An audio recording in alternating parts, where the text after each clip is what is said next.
L'un des sujets qui a soulevé beaucoup de débats, c'est la zone de libre-échange continentale africaine. Les chefs d'État ont convenu qu'il était temps de donner un coup d'accélérateur à la ZLEC, destiné à favoriser le commerce au sein du continent et attirer des investisseurs.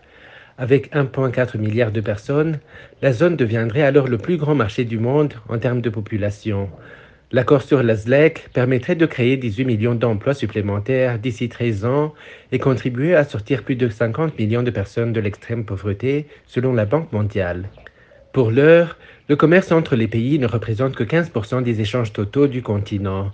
Le concept fait presque l'unanimité, puisque tous les pays de l'Union africaine y ont adhéré, à l'exception de l'Érythrée. Néanmoins, un obstacle de taille ternit cet enthousiasme général. Il s'agit du calendrier des réductions des droits de douane, notamment pour les pays les moins développés, dont les discussions semblent avoir des difficultés à trouver une issue.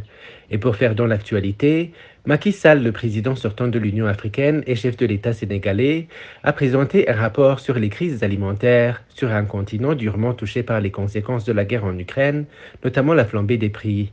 Tandis que de son côté, Azali Assoumani, président des Comores, qui a pris la présidence tournante de l'Union africaine, a plaidé pour une annulation totale de la dette africaine.